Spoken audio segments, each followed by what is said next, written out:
Welcome back, everybody, to our Fireside Chats with Count It All Joy Designs. Thanks so much for joining us today.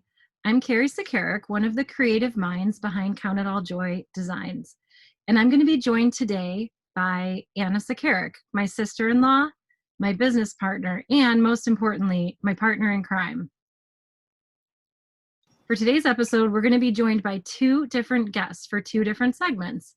In segment one, I'm going to be talking to Frank Kormos. Frank has been an integral part of our business from the start in making our decorative wood placards. And we're going to talk about the process that goes into that creation. And hello everyone, it's Anna. Good to see you guys again. Welcome back. We're glad to have you, and we're really excited to also have joining us tonight songwriter Ryan Bowie from Nashville, Tennessee. So you've got a treat in store ahead. I'm going to get to learn a little bit more about Ryan and also hear some of his amazing music. Sounds good. Welcome to the show, Frank. How are you today? Fine. How are you, Carrie? I'm so glad you can be here, Frank. So even though I'm doing great, even though we are new and smaller, we call Frank our director of operations. What that means is he's really good at putting together a plan and keeping us all on track, something everybody needs. So let me tell you, when you're making 420 placards in one summer, you need a plan and you need someone to keep you in line, especially when you add in the weather and the elements as we're painting outside, and then with a side of social distancing. I mean, what a year it's been. So Frank, why don't you start by telling us a little bit about yourself so folks can get to know you. Yeah, I live in Massillon. I'm a widower. I have a son that's handicapped. He's got cerebral palsy. I'm retired from a bearing factory for 13 years now. And when Count It All Joy asked me last year if I'd get on their team, I was glad to do it.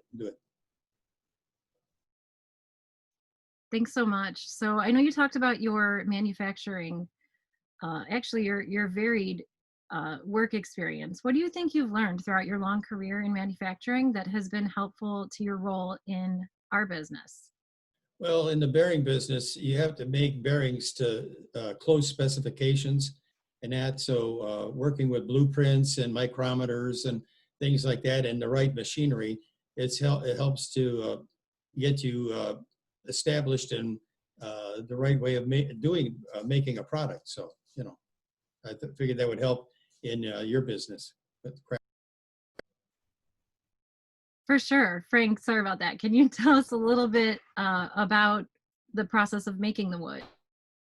Yeah. Well, first of all, because of the pandemic, I've got to go to different stores looking for good quality wood. Try to find, of course, with wood, so it's not warped. It doesn't have a lot of knots in it or splits or anything.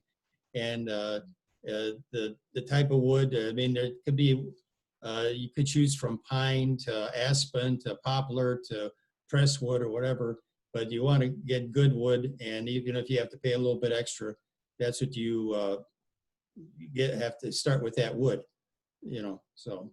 And then part of the process then is after I buy the wood, I transport it home.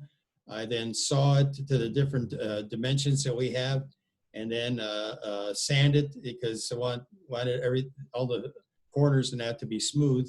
And then after that, I prime it, and then once it dries and that, I package it and bring it then to Cleveland, because like I said, I'm from Massillon, and then we all get together and paint the placards. Right. So this would be a great opportunity to talk about the products that we use on the placards and the different looks that result. So we have 3 different varieties of placards that we sell. The first I'm going to show you here is just solid paint. Okay. The second is stained wood. That is a really cool look. We use eco-friendly stain, and I want to tell you a little bit about that. This is kind of a lighter option. And then there's also this darker option. What we do is we have some fun with this. So we add different paints, and that can add color to the stain and color to the final look. And it can, really give us some options there. And, because of some of the health problems I had last summer that I mentioned in the first episode, we were really looking for a product that wouldn't impact our lungs when we breathe it in. The first time we used some of these products, the initial ones that we bought, the typical crafters use, we noticed that we were getting headaches. And even though we were working outside and in the garage, we were really kind of suffering from that. And I got worried about the impact that that would have on my lungs and the potential cancer risk. So we were really lucky to find some eco-friendly stain that doesn't smell. And why that's important is it's safe to have around you in your house. So it's great when you're applying it, but it's also great for the finished design when you're hanging it in your house. So for the third product, we apply a product that gives our wood a shabby chic look. So we really like this. This is very trendy, and each one is a little bit unique, but it gives it that antique finished look. And this gives our customers more options when you're trying to personalize a gift for a loved one or match the decor of our home. So now Frank and I are going to share some of the placards that we have to sell. So all summer, we've been preparing the next round of placards that are ready to stencil with a Bible verse or inspirational saying of your choice from our catalog of stencils. So those of you who saw our product last year at the craft shows will remember some of the verses and inspirational sayings that we have. And we've been busy working on some new ones just based on different things from our faith journey throughout the year that have inspired us at church or when we're reading the Bible, or just different phrases that will work for different holidays, with the holidays coming up, and for situations like a new baby gift, a shower gift, a wedding.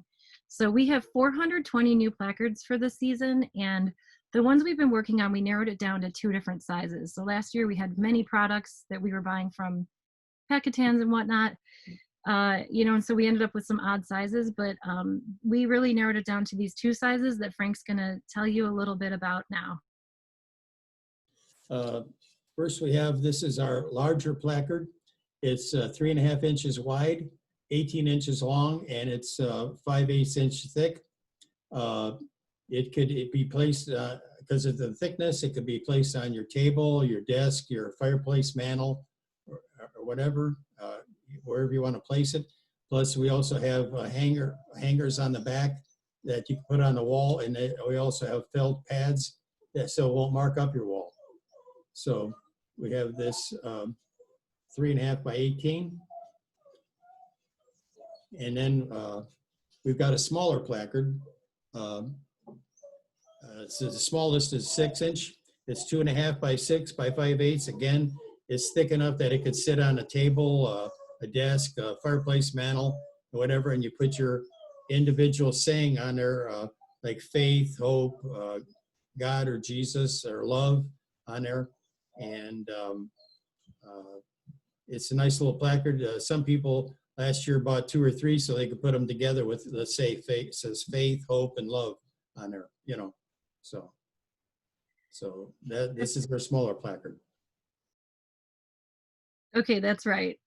So the longer one that Frank showed you, that 18-inch one, that is priced at $19. Obviously not blank. That price includes the stenciling. So it's going to be $19 plus tax and shipping. If you're local to the Cleveland area, we're happy to arrange a pickup at a nearby location, so you can save on shipping. And then the smaller size, the 6-inch one, that is $5 plus tax. So here's the really exciting part. We have 9 colors that you can choose from. I'm going to show you those right now. I have them right next to me. So I already showed you the ivory, and then the shabby ivory. Then we have 2 darker options. We have a dark blue, which is a navy, and this one's dark brown, super dark brown. It almost looks a little black, but trust me, it's a really pretty brown. And we have light brown. And these are our 6-inch size. You can see how well they're painted around all sides. We take a lot of care and quality to make sure that we don't have a lot of drips and runs, so that really, like Frank said earlier, if you're setting them on maybe a shelf or a mantle and you can see the backside or your desk, they're going to look good. They're not going to look like something that somebody just threw together. We have rose. It's a really pretty color for ladies. And then we also have shabby rose. So this is with that shabby antiquing effect that gives it a cool effect. And then we have light blue, which Frank also showed. It's coming across a little greenish, but this is the shabby blue. Okay, these are a little bit bigger placard that I had handy to show you guys. Okay, so this is the, oh, super exciting part. I actually made a mistake. That one I just showed you is one of our new colors. It's no wonder it looked so green. This is our light green color. And of course I love that color because as you can see, my walls in the living room are that color, but I was wondering why it came across so green. So this one is a light green that we picked out for something fresh and different for the holidays and maybe springtime. And then this is what it looks like with the shabby. I really like this, but of course, like I said, I'm partial to green. And then the second new color that I think was Anna's idea is peach. So another lighter, fresher spring color. And then this is the peach shabby. I don't know if you can see that too well, but I really like that shabby effect. Each one's gonna look a little bit different because we hand apply this product and then we let it dry and we rub it off. And so you're not gonna get the same look. If you want a more uniform looking thing, go with the solid. Okay, so we also have a variety of items left over from last year's craft shows and home shows. And I'm gonna show you a few of those right here. So this is one, whoops. This is one of our holiday frames and it's on, oh, that's right, I forgot to talk about, did I talk about the stain color, Frank? Mention that one, no. I think I did mention the stain because I showed them. Yeah, Oh, okay. earlier. Okay, so now I've got the, this is one of our holiday frames. And so this stands on its own, or it has the sawtooth hanger on the back. And it also has the felt pads, so it doesn't scratch your wall, especially if you have painted walls. So we have the little red truck theme going on that we hand painted. And what's cool about the stained ones, they each have a different look. So this one is a little bit lighter wood. And there's some that are darker. There's some that have green and red. Super cool. So one of the other products that we had from last year that we decided not to make again this year, but we do have some for sale. Oh, I forgot to tell you the price of the frames. Okay, so these frames are going to be $16 plus tax and or shipping. So then we have some 6-inch placards that I kind of showed earlier. These are going for $11 plus tax and shipping. And then we have some really unique 8x8 size. I like this one. We had this on the mantle. This says home for the holidays with the little, this is a wood cutout. So this is $13. And this has the stained wood and the stencils in red and black. So then, of course, left over from last year, we have a bunch of the 18-inchers.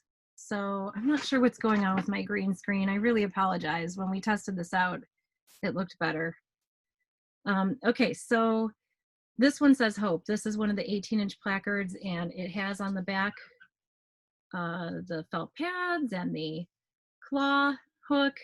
So ready for your gift items. We have all kinds of phrases. And finally, this is the one that I said that we decided not to bring back this year, but that's not to say that we won't bring it back in the spring. It's a little bit narrower. So this is 2.5 inches by 18. And this one, you know what, I'm blanking on the price for this, so I apologize about that. But soon we're gonna have these all up in a shop and you're gonna be able to scroll through them and choose one. Of course, those you're gonna be able to get a little quicker because they're all done and ready to go. And the others we have to stencil and apply the sawtooth hangers on the back. But we're working on how we can get that done quickly. And that's all gonna be available on our shop very, very soon online. We will keep you posted on Facebook when we have that up and running. I'm taking a small trip away, but gonna be working feverishly on it so that you have a way to get these into your hands in time for the holidays. So Frank, thank you so much for joining us today. I'm glad that we got to showcase you and hear some about the wood. I'm glad to contribute what I can, with the skills that I have. And, I believe with our product, it speaks for itself, so. Yes, it does. And Frank, I must say that, as I said earlier, you're Anna's family, but we've spent so much time together and you've been so instrumental in this business. that you've become my family too. So I want to thank you for being one of our first guests on the Fireside Chat. And I always just appreciate your calm, cool, collected, sense of really deep, just commitment to the project and faith that it's all going to turn out for good. So now we're ready to turn it over to Anna, who's going to lead our second segment. Thanks so much for listening. Thanks, Karen Frank. That was awesome. Thanks so much for sharing a little bit with our audience about Count It All Joy and what we have to offer from a placard perspective. Now for a little bit of entertainment to kind of get you into the holiday mood, although I shouldn't say that because we're not playing any Christmas music quite yet, but we have not at all, but we've got Ryan Bowie here with us joining. Hi, Ryan. How are you? Doing good. How about you? Doing good. It's great to see you. Ryan and I have known each other for many years, actually 10 years, and it's through the Nashville Songwriters Association International, NSAI, and I've been the regional coordinator for NSAI here in Cleveland, Akron for the last about, I want to say 8-9 years. And Ryan was one of our youngest members that ever joined at 14 years old. So you do the math with the 10 years. But I guess I'd have to say he was one of my proudest moments because I love to help teach people. And with somebody who is as young as Ryan, he came in very, very eager to learn and just has done amazing things. And we are so proud of him here from the Cleveland chapter. So Ryan, I want to start out by just giving the audience an opportunity to learn a little bit more about you as a writer, how you got where you are today, and then also get a chance to hear a couple of your amazing songs. So just to kick us off, let me ask you, did you always know that you wanted to be a songwriter when you grew up? No. I always knew I would be a creative. I was always the creative kid, like coming up with things outside the box. I drew a lot of pictures growing up. I wanted to maybe go be an animator. I wanted to make the next Pokemon or maybe work for Pixar. And then one day these kids from school wanted to form a band and wrote my first song, and it just stuck with it ever since. And I know NSAI had a big part in that songwriting decision process too, because I think when we started, you were at St. Ed's, you were just a freshman, and at that point, you didn't know what you were ultimately going to do with your career. But then share a little bit with us how NSAI was instrumental with some of the Nashville classes that are offered and incorporated at Nashville, Tennessee.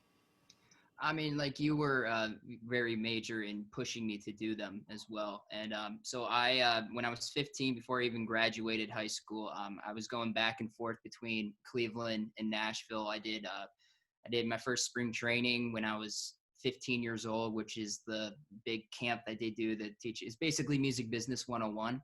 And they have a pitch to publisher during these classes. And at 15 years old, my very first song I ever pitched got taken by the publisher. And it was a huge confidence booster because I was a very shy kid growing up. And then I did the following year, and the exact same thing happened again.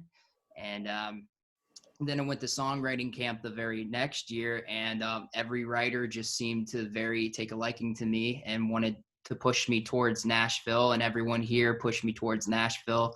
And the love and support that I got from that is what landed me in actual Music City. So very thankful to be here right now. Yeah, well, that's awesome, Ryan. Now, we also talked a bit too, very instrumental in your career as a songwriter was where you ended up going to school and the school that you chose to be a part of. Can you share a little bit about Belmont with everybody and kind of that piece of your career and your journey? Yeah, so I went to Belmont University, which is in Nashville, Tennessee. It's actually at the top of Music Row. A lot of major players in country music went to Belmont. Brad Paisley, Josh Turner, Florida Georgia Line. A lot of American Idol contestants are from Belmont. I graduated in 2018 with 2 degrees. I got a BBA in music business, and then I got a Bachelor of Science in songwriting. My college career kind of all circled around the songwriting program, which is one of the best songwriting programs in the country. All my teachers were Grammy winners, award winner songwriters, and it was really nice to be able to learn from the best. And it really really shaped who I am as a writer today. Yep. And I know also, as you had alluded to, Brad Paisley having graduated from Belmont. I know you were a big fan of Brad Paisley. Talk a little bit about how Brad helped shape your career and the kind of just the way that you write and the kind of songs that you write. Um, Brad, like he was my all-time favorite growing up. He was the very first concert that I went to. What I love about his songwriting style is just how storyteller it is, but it can also be very tongue-in-cheek. He can write these heartbreaking songs, but then make you laugh within the next song. And if you listen to my LP that I released last year and you dive into the lyricism, you can really tell from the vivid imagery and like the wordplay that he has a major factor on me, along with a lot of other writers like Ashley Gorley, who's the kingpin of songwriting in town right now. He is. We're trying to figure out how we're all going to make as much money as Ashley, right? That's the goal. #1 hits. Like, I don't know how he does it. Yep, he's amazing. He's amazing. Well, I want to ask you too, because I know this was also very instrumental for you, Ryan, too, in terms of your songwriting journey. So the Kicker Country Stampede that's based out of Topeka, Kansas, I know you've done that for a number of years. Tell the audience, if you can, a little bit about why and how that was significant for you in your career. Well, I'm a 3-time winner of the songwriting competition for the festival. A couple years ago, I was lucky enough to win, be the overall selection for the contest, and I got to open for Jake Owen in front of 12,000 people. I came to Nashville just wanting to be a songwriter, but the festival really showed that I want so much more than that. It really showed me the other side of the spectrum, what it's like to be the artist, and it's really where the bug kind of bit me for the first time. I was going to play this year, but unfortunately due to COVID, the festival got canceled. So hopefully next year, but oh, that's a bummer. Very instrumental in me becoming an artist myself. Mm-hmm. Yep, that's awesome. That is awesome. So tell me a little bit, take us a little bit in the audience on the journey about the actual writing process itself, Ryan. I know with Nashville is a huge co-write town. Tell us a little bit about, I want to hear and have the audience hear a little bit about what is a typical week for songwriter Ryan Bowie. I mean, is this your main gig that you're doing is writing, or are you working anywhere else, or what do you have going on? It is extremely hard to get into the music industry. You're going to be busting your butt for quite a bit. As a side gig, I'm a bartender on the weekends. So I work Friday, Saturday, and Sunday as a bartender, but then Monday, Tuesday, Wednesday, and Thursday is all writing and music. I have like maybe 6 to 8 co-writes a week with all different people. My catalog's pretty big at the moment. Nashville's a co-writing town. I would rather co-write than actually write a song by myself at this point. Mm-hmm. Yep, understand. So that leads us nicely into, speaking of writing, somebody had their first LP that got released last year, which was your self-titled album, Ryan Bowie. So yeah, ooh, look at that. I'm proud of you. I'm a marketing gal. I like that marketing. Yep. Tell us a little bit about that LP and tell the audience how they can get a hold of that thing. Well, I released an EP. In 2019, I worked very hard with it with my producer, Dallas Jack at Silver Rock Studios. He works with Record One right now. It's basically the first 5 years of Nashville. I've been in Nashville for 6 years now, and these are my favorite songs that I played in the clubs and the honky tonks while down there. You can find it on any kind of streaming device, Spotify, Apple Music, Tidal. It's on every streaming platform that you can find. You can follow me on Instagram at Country Bowie. If you want a physical copy, just send me a quick message and $10, and I can send you one real quick. They come signed. I'll send a koozie with you. So, yep, that's how you find me. That's awesome. That is awesome. So very good, Ryan. Can you hold that up a little bit longer so people can see it? Because you have to your screen wasn't showing. Oh, yeah. You can hold up that sign and read what it says. That'd be great. Oh, there you go. I don't know if you guys can see it. Instagram, at Country Bowie. Spotify, just look up Ryan Bowie, Boey. Awesome. And so that leads us to some new exciting news, right? Because you've got a new project starting that you're working on right now. Share with the audience, if you can, Ryan, a little bit about that. So quarantine was a very beneficial time for me. I literally was able to take a step back and look at myself as an artist for the first time and see what kind of music that I want to put out as an artist. And the way I'm describing my sound is country pop punk or country pop rock, Green Day country kind of thing, because those are my early influences before I discovered country music. And hoping to release something as early as February and have something come out probably maybe 3 singles next year. It's going to be a really exciting 2021. Hey, we got to have it better than this year, man. So we're hoping you're going to lead us into 2021 with a smile on our face. So without further ado, I want to give Ryan the opportunity to share why I think he's like one of the most amazing guys out there and upcoming in Nashville. Ryan is going to go ahead and he's going to share a couple songs with you. And why don't you go ahead and share, Ryan, both the songs that you're going to be playing. And I know one was a co-write and one was one that you wrote on your own. Yep.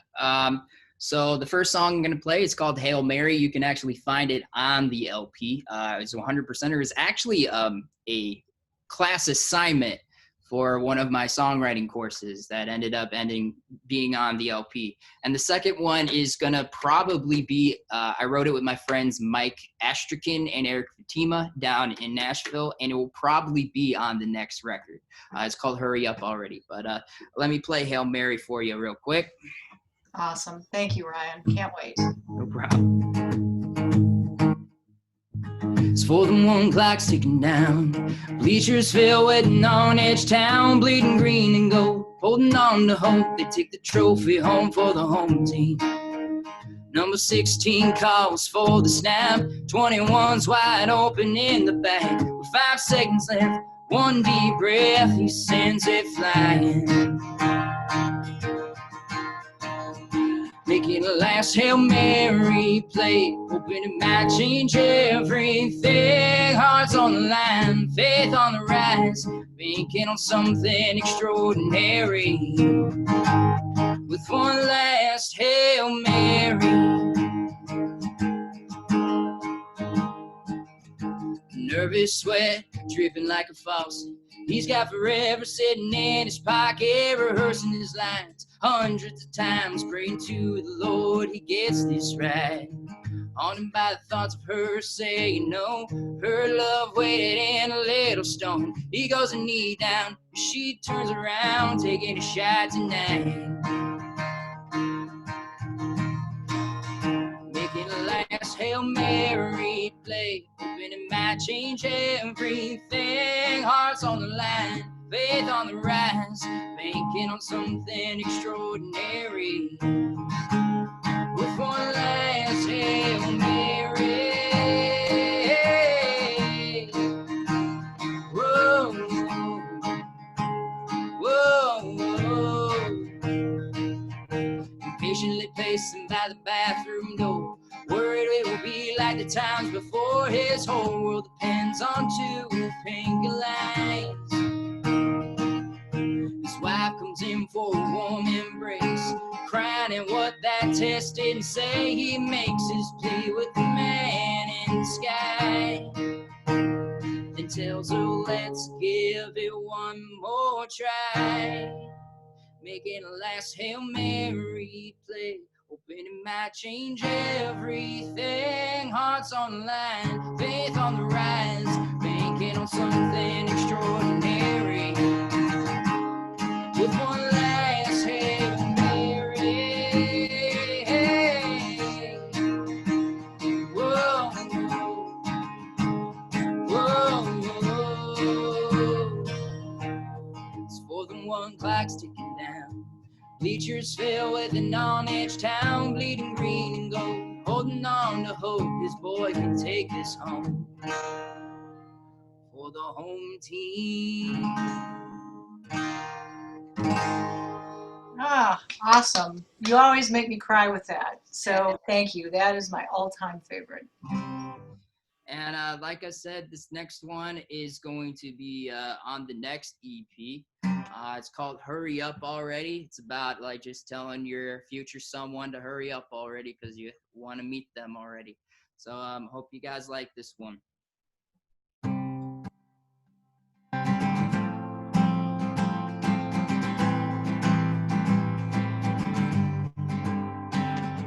My heart's been lost in its own head, lying in this lonely bed, dreaming about the day I get to meet my new best friend. Maybe at a local coffee shop, stuck at a traffic stop. I know the wrong way.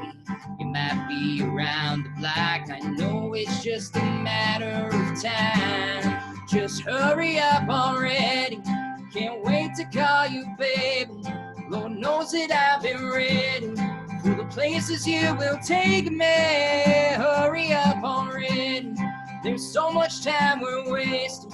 We're history in the making, and I've been patiently waiting. Hurry up already. Just hurry up already.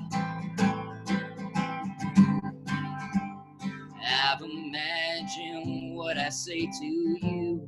Might slip on a word or two, but when we lock eyes, it'll be like I always knew. This life was meant to be more than mine. So hurry up already. Can't wait to call you, baby.